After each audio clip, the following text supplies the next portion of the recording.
Hello, everyone, and welcome to the Photo Forward podcast, where we explore the stories behind some of the greatest visual storytellers in the world. From their photographic origins to finding work-life balance as creative professionals, to how to actually make a living as a photographer, videographer, or multimedia creator. We're going to uncover what makes them tick and their shutters click. I'm your host, Ben Brewer. Typically on Photo Forward, we're sitting down for long-form interviews with a new visual creator each week and gaining some big insights about their history, their work, and their visions for the future. And don't get me wrong, I love crafting those interviews. But I think there's room on this show and in this community to share some of my own insights as a photojournalist. That's why I'll be periodically sharing shorter form, more bite-sized stories of visual storytelling like the one you're about to hear today. If this is a format you're really enjoying, let me know by dropping a rating or review on the show, or tag us on Instagram with the hashtag PhotoForwardMedia to share where you're listening to the Photo Forward podcast.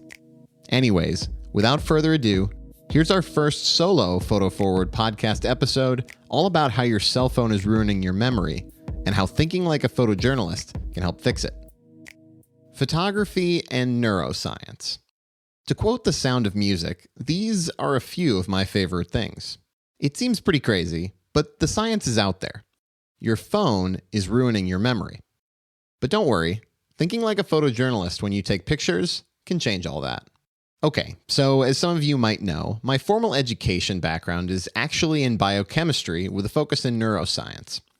So when I come across research like this that can make a real meaningful difference in people's creative lives, I love sharing it out. Let's get into it. Do this for me. Close your eyes and think back to the last big family event. Birthday party, going out with your friends, you pick. Just as long as you pulled out your phone and took pictures. How much do you remember about it? The people you were there with, how much time you spent where, what you ate or drank while you were there, or even what was your favorite part of it? All right, now open your eyes. Did it feel like things just weren't as clear? Like you just couldn't quite remember all those details? Well, it's not just you. Thanks to some really novel neuroscience research, we now know why that is. It's been dubbed the photo impairment effect. And chances are, if you're one of the billions of people in the world constantly documenting your life on your smartphone, you've probably experienced it. Let's look at the science behind what's going on. So you might think that taking photos would positively affect your memory because it focuses your attention, hence increasing how memorable the event was for you. But counterintuitively, you'll often pay less attention when you take photos, depending on the external device of the camera to remember for you.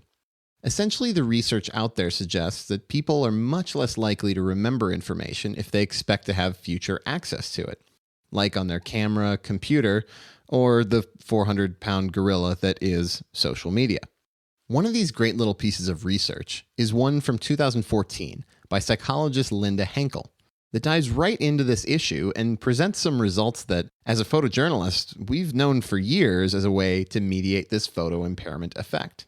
In the study, participants were asked to walk through an art museum exhibit and were instructed to either A, just walk through and observe the artwork, B, take mostly general photos of the artwork and the space, or C, take photos of specific parts of the artwork like faces, swords, helmets, etc.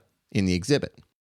Take, for example, the stunning piece of art that is The Night Watch by Rembrandt, one of those true masters of light, shadow, and immense levels of detail. The piece is a sight to behold, standing nearly 12 feet tall by 15 feet wide and housed at the Rijksmuseum in Amsterdam. But back to the study.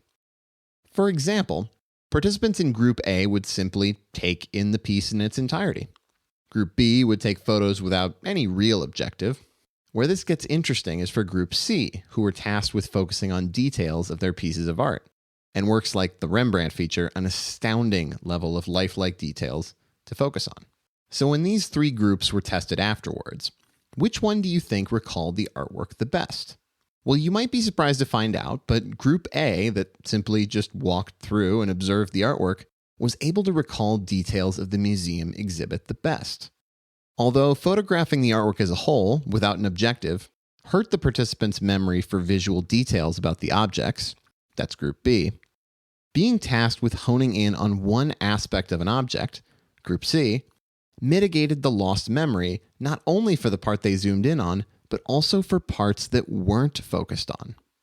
Even though they took extra time and attention, angling the camera and adjusting the lens so as to capture the best photo they could, regardless, the act of photographing the art did still have the consequence of the participants dismissing the object from memory. And chances are you've probably felt this very same thing.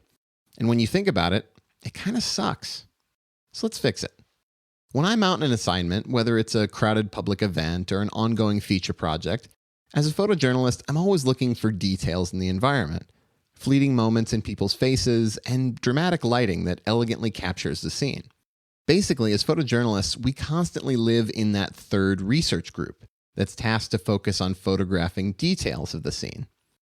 And as a result, we're able to remember a great deal more about those assignments, events, projects, etc., when keeping those goals and objectives in mind.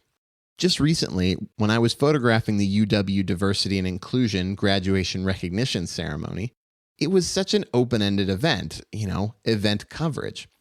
It could have been easy to get a bunch of general-purpose shots that try to document the event, but what separates coverage from visual storytelling is focusing on those details, moments, and expressions that make the audience of your photography feel something. So when you're out photographing your next birthday party, Halloween costume party, or family get-together, think like a photojournalist. Focus on the details, focus on the moments, focus on the light. Your future self, thinking back on those fond memories, will thank you.